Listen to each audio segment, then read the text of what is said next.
I pulled my sneakers from the closet and I let the laces fall across one another as I tied them into a perfect bow. It had been a while since I had gone on a jog. I was determined to get back into my routine. I looked in the mirror as I studied myself. White sneakers and black leggings, and a baby blue t-shirt. I threw my blonde tousled hair into a sloppy bun and I decided that this will have to do. I went to grab my water bottle from the kitchen as my aunt was getting ready to head to work. "Cassandra, you are looking great today." I gave my aunt an annoyed smile, but then I decided to humor her.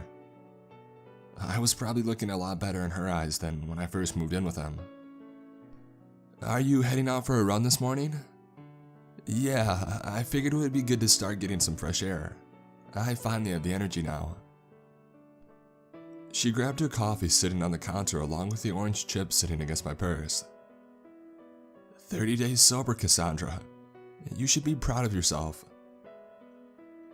I grabbed the orange chip from her hand and I stared at the vivid color as I remembered the day perfectly. My mom and dad had drove me in town that day to see me accept my chip. "Aren't you glad you found an A?" My counselor joked with me. She shook my parents' hands as my aunt and uncle stood from afar. After one too many relapses, my parents thought it would be best to live out in the country with my aunt and uncle. Less people equaled less temptation. I was probably the only one not excited in that room. I wanted to be excited that I was 30 days sober, but I hadn't felt normal in a long time. When would the cravings go away?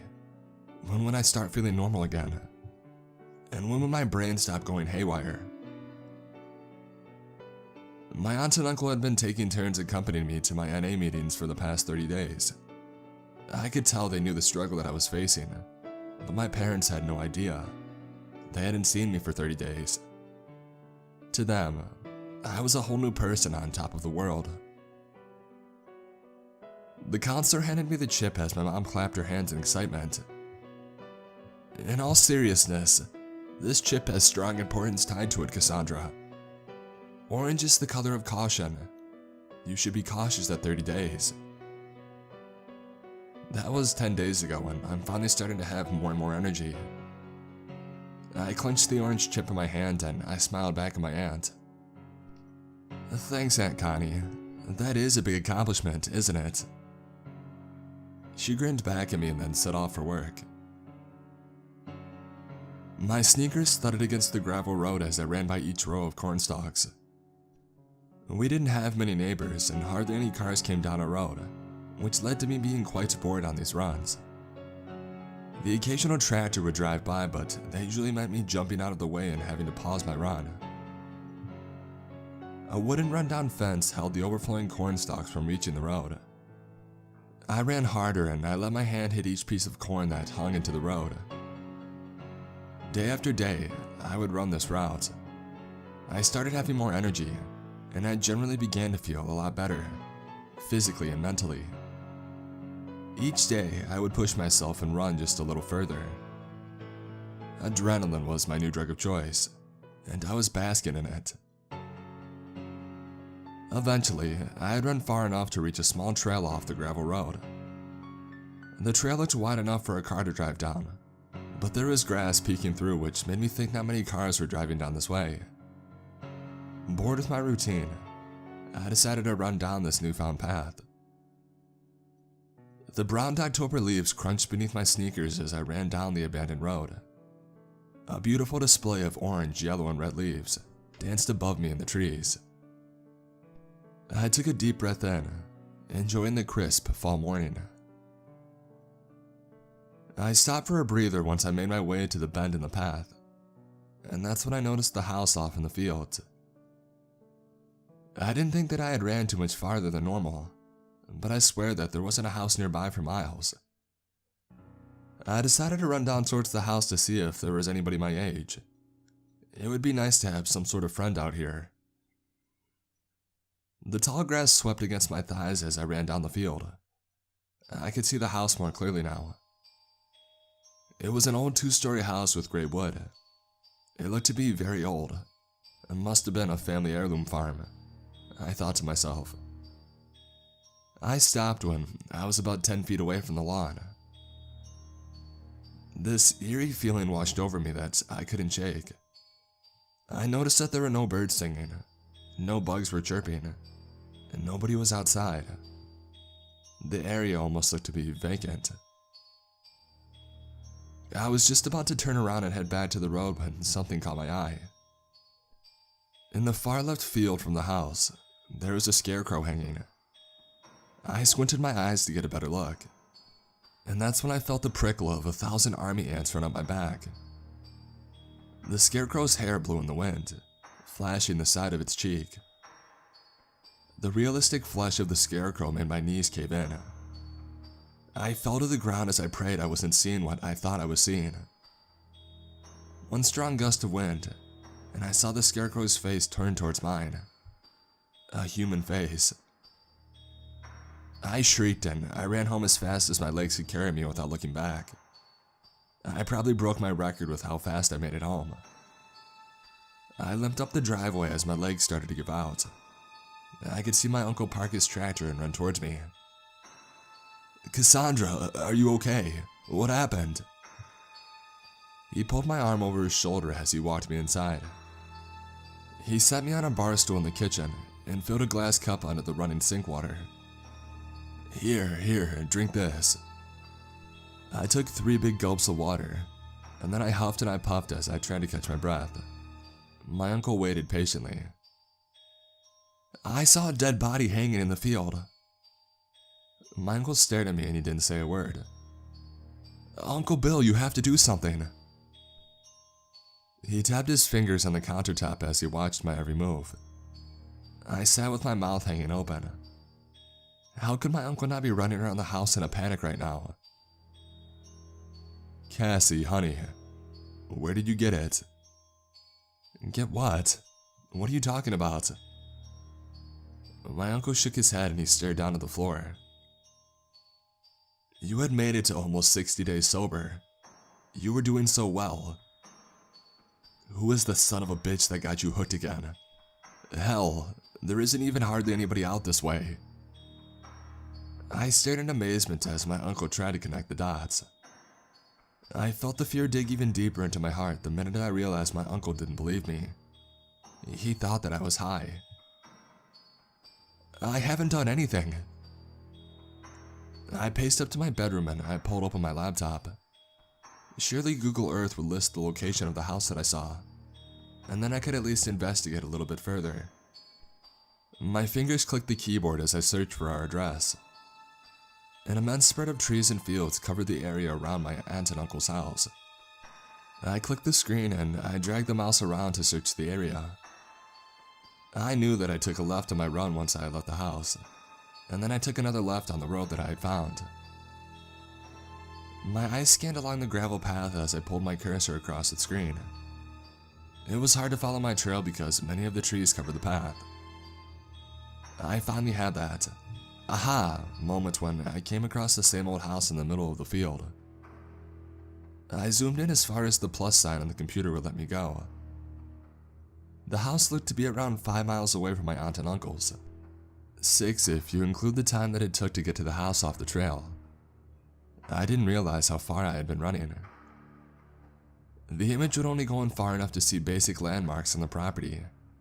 There wasn't enough detail to see any evidence of a scarecrow, let alone a human one. I shut my computer for the night and I decided I would run down that path again. If I could get a closer look this time, I could take a picture with my phone and prove to everybody what I had seen. I awoke to feel the warm sunlight on my face. My muscles bounced like a rubber band as I stretched and I yawned. Immediately remembering my plan for the day, I jumped out of bed, switched some toothpaste around my mouth and I threw on some clothes, and then I headed out of the door. It was a cool fall morning. Gray clouds rolled along the horizon as a crisp wind blew through my hair. I set off, one foot in front of the other. The only thing buzzing through my mind that morning was my destination, and the mission that I was on. Leaves rustled beneath me as each foot sprang up from the ground. my lungs filled with air as I took deep breaths in through my nose. I finally came up to the clearing on the left side of the road where the abandoned road had laid. I turned down the road and I ran straight down the middle of the path. The road creeped me out. It looked like the perfect haunted road you would see in a scary movie. Twigs dangling from the trees, leaves covering the path. The bend in the road started to wrap around, and I paused to catch my breath. I was going to need all of my energy for this. I took a few swigs from my water bottle, and then I screwed the cap on and I peered towards the field.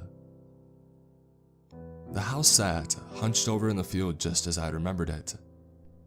Grasshoppers jumping out every which way as I disturbed the once quiet field.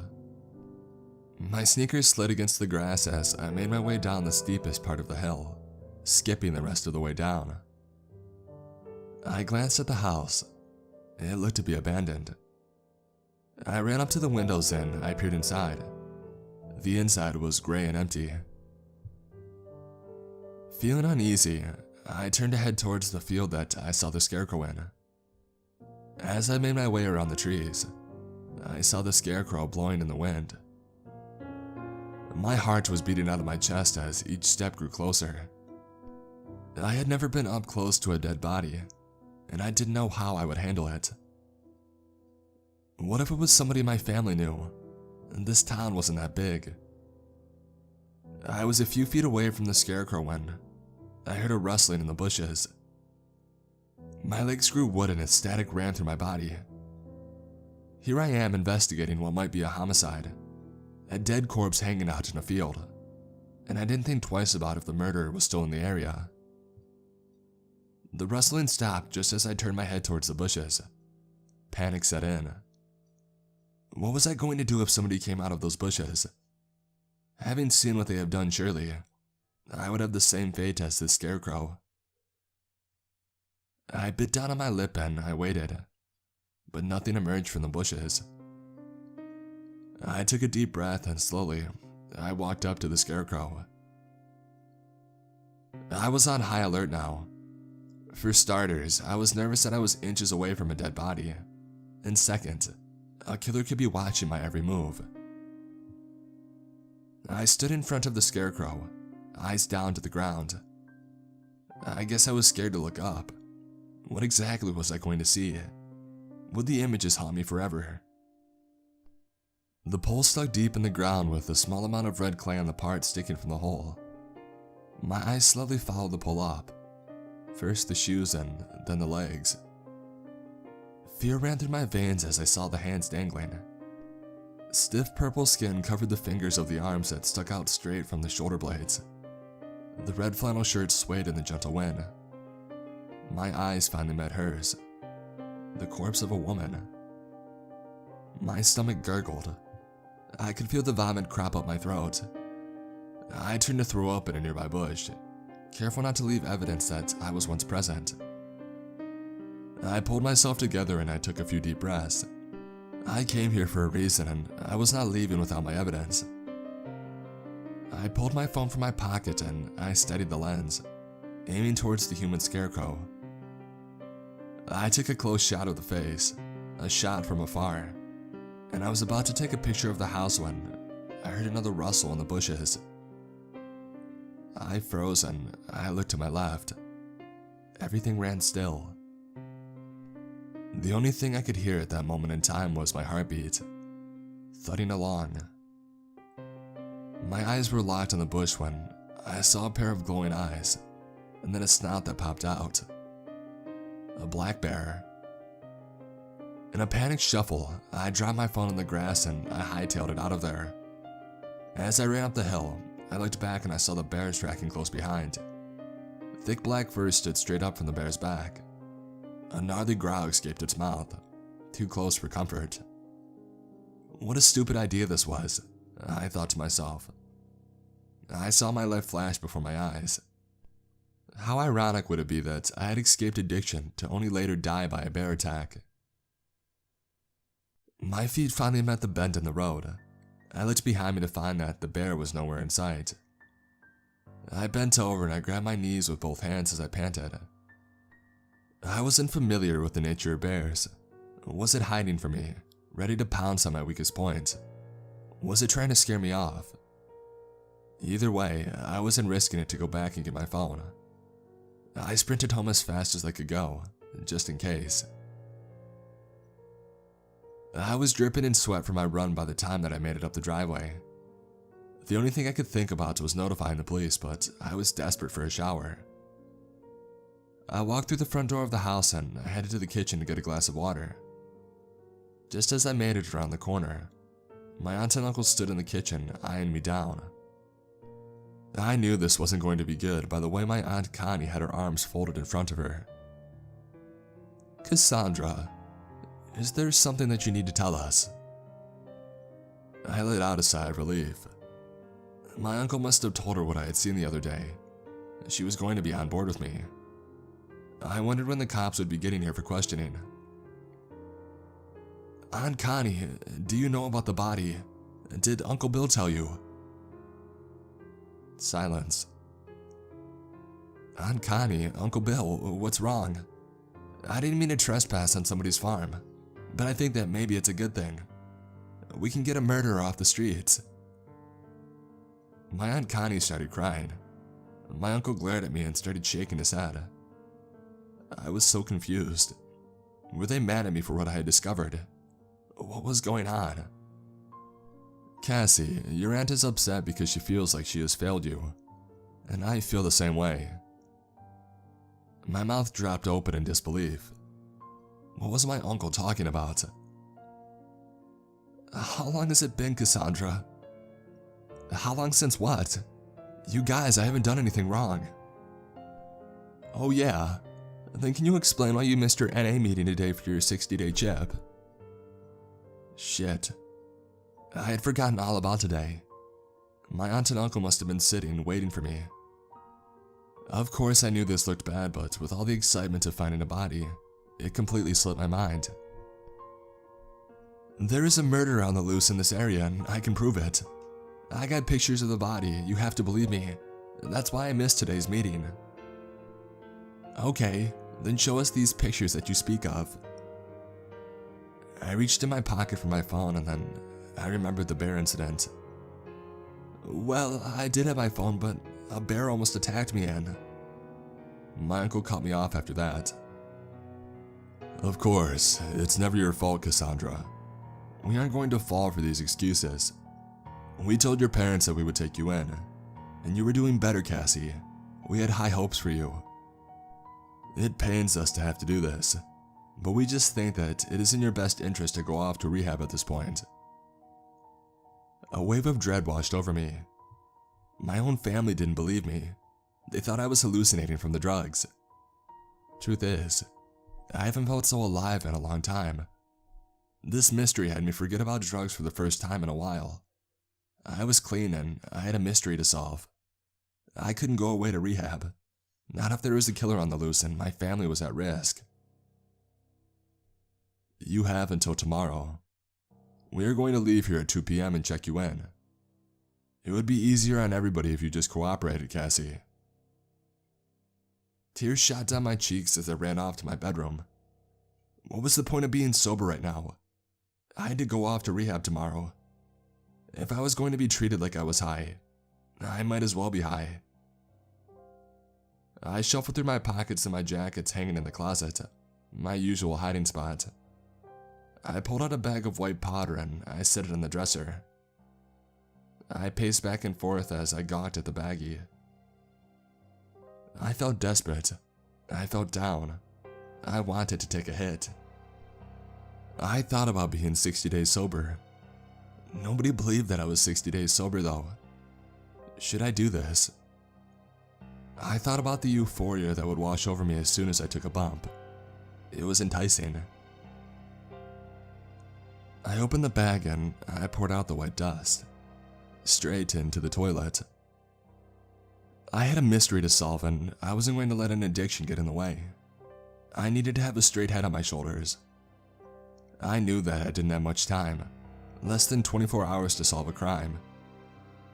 I grabbed a flashlight and a pocket knife and then I descended out of my window. I had a long night ahead of me. I ran through the weeds as crickets chirped a melody that echoed throughout the night. I snaked around the house, being sure that I wasn't spotted, and I took off down the gravel road at lightning speed. My feet slid across the gravel as I made the sharp turn to the road on the left. The adrenaline piercing through my veins gave me the energy to run as if I was flying. I wasn't tired or out of breath. I caught up to the bend in the road and I darted straight down the hill. I fell to my knees and I shuffled around the broken leaves, looking in the area that I had lost my phone. I was so enthralled with tossing the leaves in the air that I didn't even hear the footsteps coming up behind me. 2 hands grabbed my shoulders. I shot up in the air in a frenzy and I ran away, running straight into the scarecrow. I laid on my back, blinking up at the straw dangling over me. I sat up, examining the scarecrow. Straw was one very important detail that I didn't remember seeing last time. I stood up and I looked the scarecrow in the face. Stuffed burlap stared back at me. The rustling of the leaves distracted me from my confusion. I looked to my right and I saw my uncle staring at me. "What did you do with the body, Uncle Bill?" He walked towards me very slowly, with both hands held in the air. "Now calm down, Cassie. You are going through withdrawal psychosis.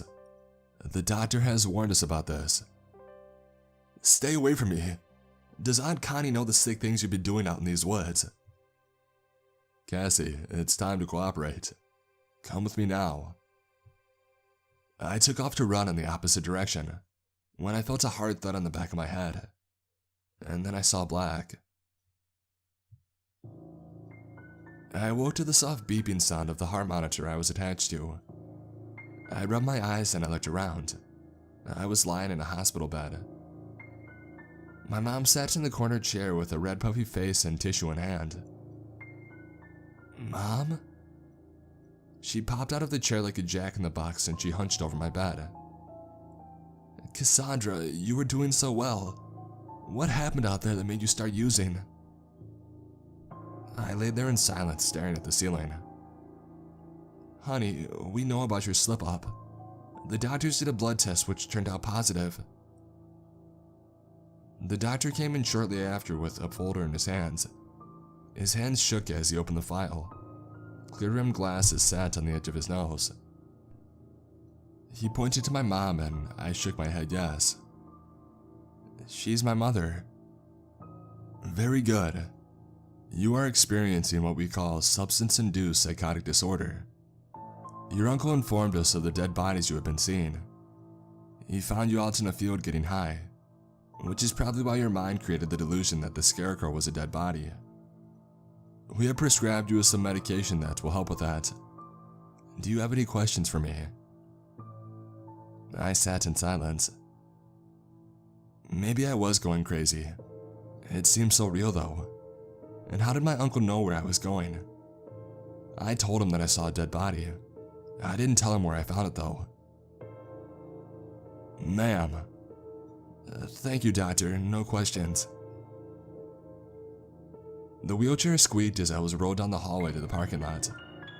My mom sat patiently in her car as 2 nurses helped me into the car.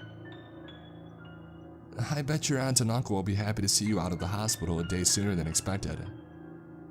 I rolled my eyes. "Can we go pick up my belongings now? Plus I left my phone out in that field and I want it back." My mom was hesitant at first, but eventually she agreed after I had sworn up and down that the antipsychotic medication had kicked in. I ran out to the field and I found my phone after a few minutes of shuffling through the leaves. I looked up at the scarecrow. Straw hung from the lifeless body. I remembered the picture that I had taken on my phone, and thought about how funny that would seem to have taken a picture of a regular old scarecrow. We pulled down the driveway to my aunt and uncle's house. Mom parked the car and got out first to embrace my aunt in a big hug, and then my uncle. "You guys should stay for dinner," my uncle exclaimed. My mom looked back at me and I grinned back at her. "We would love to, Bill, thanks." As they walked inside, I turned my phone on. I had finally come to accept the doctor's diagnosis. I had been doing drugs for a long time, and maybe I was in some sort of psychotic state. Crazy people don't know that they're crazy after all.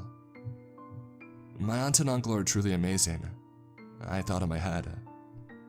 I must have been such a basket case to handle. They went through so much just for me. I stared at the bright light from my phone and I clicked the photo app with my thumb. I wanted to get one last laugh at the scarecrow that I was so scared of once before. Then I would be ready to put this all behind me. It still amazed me that my mind could play such an evil trick on me. Drugs are one hell of a ride. I clicked on the photo and I opened it full screen. I felt my cheeks run white as all the blood drained out of my face. The hairs on my arms stood straight up as adrenaline raced through me. In the photo was the picture of the scarecrow hanging lifelessly from the pole. A human corpse smiling back at me.